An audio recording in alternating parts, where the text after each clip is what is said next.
Hello hi friends, welcome to Blackboard. I'm SK. இன்றைக்கி நம்ம இந்த வீடியோவில் ஃபியூச்சர் டென்ஸை எங்கெல்லாம் யூஸ் பண்ணலாம், ஃபியூச்சர் டென்ஸில் எப்படி கேள்வியை கேட்குறது, எப்படி சென்டென்ஸ் அமைக்கிறது அப்படின்னு தான் இந்த வீடியோவில் பார்க்க போகிறோம். ஃபியூச்சர் டென்ஸை பற்றி பேசுகிறதுக்கு நிறைய டென்சஸ் இருக்குங்க, நிறையா வார்த்தைகள் இருக்குன்னு கூட சொல்லலாம். எக்ஸாம்பிளுக்கு கோயிங் டு இருக்குது, அபவுட் டு இருக்குது, செல் இருக்குது. இந்த மாதிரி ப்ரெசன்ட் கண்டினியூஸ் டென்ஸ் இருக்குது, ப்ரெசன்ட் டென்ஸ் இருக்குது. நம்ம ஏற்கனவே ப்ரெசன்ட் டென்ஸ் பார்த்துருக்கோம், ப்ரெசன்ட் கண்டினியூஸ் டென்ஸ் இனிமேல் பார்ப்போம். இந்த வீடியோவில் வில்ல வச்சு எப்படி சென்டென்ஸ் அமைக்கிறதுன்னு தான் பார்க்க போகிறோம். கோயிங் டு இதெல்லாம் அடுத்தடுத்த வீடியோவில் வரும். சரி, ஃபஸ்ட்டு இந்த ஃபியூச்சர் டென்ஸை எங்கெல்லாம் யூஸ் பண்ணுறது அப்படின்னு பார்ப்போம். ஃபியூச்சர் டென்ஸ் இது நம்மளோட ப்ரெடிக்ஷனை சொல்கிறதுக்கு இந்த ஃபியூச்சர் டென்ஸ் யூஸ் ஆகுது. ஃபியூச்சர்னாலே ஒரு நிலை இல்லாதது தானே. நம்மளாம் ஒரு செயல் நடக்கும்னு நம்பி தானே சொல்கிறோம். ஒரு செயல் எதிர்காலத்தில் நடக்கும்னு நம்பி சொல்கிறதுக்கு இந்த ஃபியூச்சர் டென்ஸ் உதவுது. சில எக்ஸாம்பிள் சென்டென்ஸ் பார்ப்போம். இட் வில் ரெயின் டுமாரோ அப்படின்னா நாளைக்கு மழை பெய்யும். மழை சீசன் ஆரம்பிச்சிருச்சு, ஸோ நாளைக்கு மழை பெய்யறதுக்கு வாய்ப்பு இருக்குது. ஸோ நீங்கள் அப்படி கணிச்சு சொல்கிறீங்க நாளைக்கு மழை பெய்யும் அப்படின்ட்டு. ஏன்னா நம்மளால் நாளைக்கு கண்டிப்பாக மழை பெய்யும் அப்படின்னு உறுதியாக சொல்ல முடியாதுல்ல, ஜஸ்ட் நம்மளால் ஒரு கணிக்க மட்டும்தானே முடியும். அந்த ப்ரெடிக்ஷனை சொல்கிறதுக்கு தான் இந்த ஃபியூச்சர் டென்ஸ் யூஸ் ஆகுது. இட் வில் ரெயின் டுமாரோ அப்படின்னா நாளைக்கு மழை பெய்யும் அப்படின்னு அர்த்தம். ஐ வில் ஃபெயில் அகெயின். இப்போ நான் ஒரு எக்ஸாம் எழுதிட்டு வந்திருக்கேன், அந்த எக்ஸாம் எப்படி எழுதியிருக்கேன்னு எனக்கு தெரியும். ஸோ நான் எழுத்துன வச்சு ஒரு ப்ரெடிக்ட் பண்ணுறேன், நான் எப்படியும் மறுபடியும் ஃபெயில் ஆயிடுவேன் அப்படின்றது தான் ஐ வில் ஃபெயில் அகெயின். நான் மறுபடியும் ஃபெயில் ஆயிடுவேன். இந்த இடத்துல ஜஸ்ட் ப்ரெடிக்ட் தானே பண்ணுறோம், இந்த மாதிரி நான் ஃபெயில் ஆயிடுவேன். ஸோ அந்த மாதிரி ஒரு ப்ரெடிக்ட் பண்ணுற விஷயத்த சொல்கிறதுக்கு இந்த ஃபியூச்சர் டென்ஸ் யூஸ் ஆகுது. We will be in Chennai 8 o'clock tomorrow. அதாவது நாளைக்கு நாங்கள் 5 மணி சென்னையில் இருப்போம். இந்த இடத்துல நம்ம என்ன பண்ணியிருக்கோம், இந்த இடத்துல ப்ரெடிக்ட் தானே பண்ணியிருக்கோம். நம்மளால் உறுதியாக சொல்ல முடியாதுல்ல, பஸ் இத்தனை மணிக்கு கரெக்டாக போய் சேர்ந்துடும், இத்தனை மணிக்கு நம்ம அவங்க இருப்போம் அப்படின்ட்டு.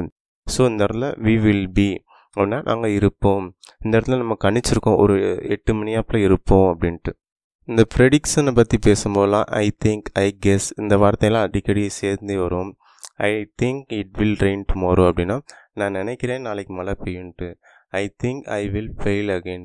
இந்த மாதிரி இந்த திங்க் அல்லது ஐ கெஸ் இந்த மாதிரி வார்த்தைகள் சேர்ந்து தான் வரும் எப்பயுமே. I don't think it will rain tomorrow ஆனால் நான் நாளைக்கு மழை பெய்யுன்னு எனக்கு தோணலை அப்படின்னு அர்த்தம். I believe my team will win tomorrow அப்படின்னா நான் நம்புகிறேன் என்னோடய டீம் நாளைக்கு ஜெயிச்சிருன்னு நான் நம்புகிறேன்.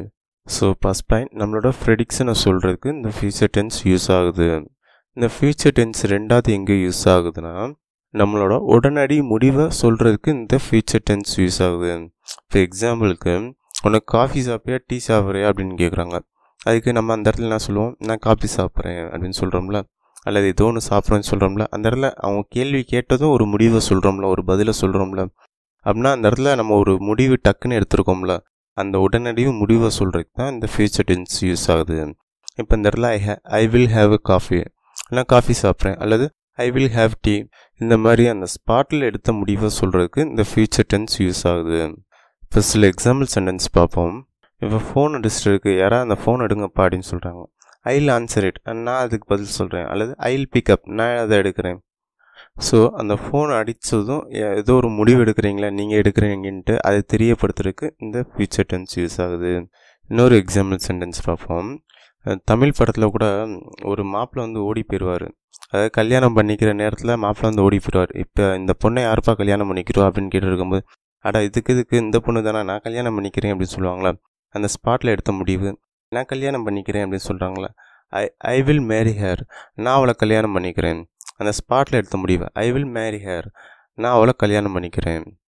இப்போ வேலைக்கு போயிட்டு அப்பா ரொம்ப டயர்டாக வராங்க, அப்போல்லாம் இப்போ எனக்கு ரொம்ப டயர்டாக இருக்குது அப்படின்னு அப்பா சொல்லும்போது, அப்பா இருப்பா நான் டீ போட்டு வரேன் அப்படின்னு சொல்கிறீங்களா. இந்த இடத்துல I will make a tea, அந்த இடத்துல டயர்டாக இருக்கும்னு சொல்லதும் நீங்கள் ஒரு முடிவு பண்ணுறீங்க, சரி ஒரு டீ போட்டு கொடுப்போம் அப்படின்ட்டு. ஸோ இந்த முடிவு எப்போ எடுக்கப்பட்டது, அந்த ஸ்பாட்டில் எடுக்கப்பட்டது அல்லவா. I will make you a tea, அதாவது நான் உங்களுக்கு ஒரு டீ போட்டு தரேன். ஸோ இந்த ஃபியூச்சர் டென்ஸ்ன்றது அந்த ஸ்பாட்டில் எடுக்கப்பட்ட முடிவை சொல்கிறதுக்கு இந்த ஃபியூச்சர் டென்ஸ் யூஸ் ஆகுது. இப்போ அடுத்த யூஸ் போவோம். இந்த ஃபியூச்சர் டென்ஸ் நம்ம ப்ராமிஸ் பண்ணுறதுக்கு யூஸ் ஆகுது. அதாவது நான் ஒரு செயலை செய்ய மாட்டேன் அல்லது ஒரு செயலை செய்வேன் அப்படின்னு மற்றவங்களுக்கு ஒரு உறுதி கொடுக்கறதுக்கு இந்த ஃபியூச்சர் டென்ஸ் யூஸ் ஆகுது. இப்போ எக்ஸாம்பிளுக்கு I will not del any one about it அப்படின்னா நான் இதை பற்றி யார்கிட்டையும் சொல்ல மாட்டேன் அப்படின்னு அர்த்தம். இந்த இடத்துல என்ன பண்ணுறீங்க, நீங்கள் ஒரு ப்ராமிஸ் தானே பண்ணுறீங்க, ஒரு உறுதி கொடுக்குறீங்களா, நான் யார்கிட்டையும் சொல்ல மாட்டேன்ட்டு. ஸோ அதுக்கு இந்த ஃபியூச்சர் டென்ஸ் யூஸ் ஆகுது. I will never forget you, உன்னை நான் மறக்கவே மாட்டேன் அப்படின்னு அர்த்தம். I will never drink again அப்படின்னா நான் மீண்டும் குடிக்கவே மாட்டேன் அப்படின்னு அர்த்தம். I will love you for ever அப்படின்னா நான் எப்போதும் உன்னை காதலிப்பேன். ஸோ இந்த மாதிரி ஃபியூச்சர் டென்ஸை ஒரு ப்ராமிஸ் பண்ணுறதுக்கும் யூஸ் பண்ணலாம். ஓகே ஃப்ரெண்ட்ஸ், இப்போ எப்படி சென்டென்ஸ் அமைக்கிறதுன்னு பார்ப்போம்.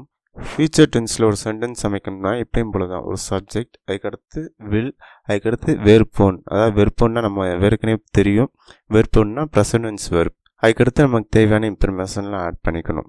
இப்போ அதே இது நெகட்டிவாக சென்டென்ஸ் அமைக்கணும்னா subject plus will not plus verb one. அதுக்கடுத்து நமக்கு தேவையான இன்ஃபர்மேஷன்லாம் ஆட் பண்ணிக்கிட்டே போகலாம். இது ப்ரெசன்ட் டென்ஸ் மாதிரி கிடையாது. சில வெர்போடு எஸ் சேர்க்கணும், சில வெர்போடு ஐஎஸ் சேர்க்கணும். அந்த மாதிரி இதில் எந்த பிரச்சனையுமே கிடையாது. எல்லா சப்ஜெக்ட்டுக்கும் இதே ஃபார்மேட் தான். சரி, இப்போ ஃபியூச்சர் டென்ஸில் எப்படி கேள்வி கேட்குறதுன்னு பார்ப்போம். ஃபஸ்ட் எப்பயும் போல் 2 types, yes or no and WH question words. இப்போ எஸ்ஆர் நோவில் கேள்வி கேட்கணுமா will plus subject plus base verb, அதாவது வெர்போன். அதுக்கடுத்து நமக்கு தேவையான இன்ஃபர்மேஷன்லாம் ஆட் பண்ணிக்கணும். அதே இது நம்ம நெகட்டிவாக கேள்வி கேட்கணும்னா வில் நாட் ப்ளஸ் சப்ஜெக்ட் அல்லது ஓன்ட் சப்ஜெக்ட். அந்த வில் நாட்டை தான் ஷார்ட் ஃபார்மாக ஓன்ட் அப்படின்னு சொல்லுவாங்க. Will not plus subject plus base verb, அதாவது வெர்போன். அதுக்கப்புறம் நமக்கு தேவையான இன்ஃபர்மேஷன்லாம் ஆட் பண்ணிக்கணும். இப்போ சில எக்ஸாம்பிள் சென்டென்ஸ் பார்ப்போம். Did you go to office அப்படின்னா நீ ஆஃபீஸ்க்கு போனையா அப்படின்னு அர்த்தம். Do you go to office அப்படின்னா ஆஃபீஸ்க்கு போவையா, அதாவது வழக்கமாக போவையா அப்படின்னு அர்த்தம். Will you go to office அப்படின்னா ஆஃபீஸ்க்கு நீ போவையா அப்படின்னு அர்த்தம். இன்னும் கொஞ்சம் தெளிவாக பார்ப்போம். Did you go to office yesterday அப்படின்னா நேற்று நீ ஆஃபீஸ்க்கு போனையா. Do you go to office everyday அப்படின்னா போவையா. Will you go to office tomorrow அப்படின்னா நீ நாளைக்கு ஆஃபீஸ்க்கு போவையா. Did you give him money, அவனுக்கு பணம் கொடுத்தியா. Do you give him money, ஆனால் அவனுக்கு பணம் கொடுக்குறியா. Will you give him money, அவனுக்கு பணம் கொடுப்பியா.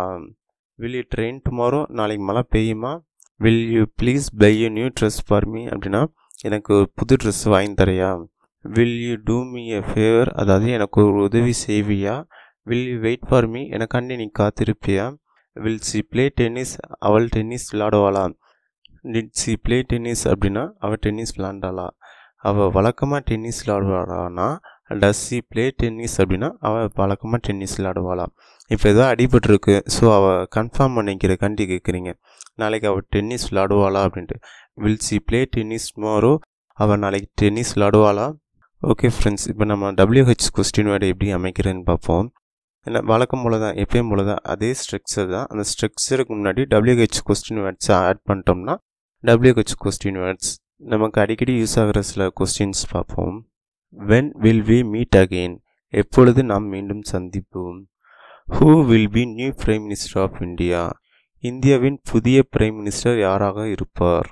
At what time will you go to bed tonight, அதாவது இன்னைக்கு நைட்டு எத்தனை மணிக்கு நீ தூங்க போவ. When will you come tomorrow, நாளைக்கு நீ எப்பொழுது வருவாய். When will you go tomorrow, நாளைக்கு எப்பொழுது நீ செல்வாய். When will you finish the work, எப்பொழுது நீ வேலையை முடிப்பாய். Why will you come early tomorrow, நாளைக்கு ஏன் நீ சீக்கிரம் வருவாய். வென் வில் தே லீவ், எப்பொழுது அவர்கள் புறப்படுவார்கள். ஓகே ஃப்ரெண்ட்ஸ், இன்றைக்கி வீடியோ உங்களுக்கு யூஸ்ஃபுல்லாக இருந்திருக்கும்னு நினைக்கிறேன். வேறு யாருக்கு யூஸ்ஃபுல்லாக இருக்கும்னு நினைக்கிறீங்களோ அவங்களுக்கு ஷேர் பண்ணுங்கள். Thanks for clicking.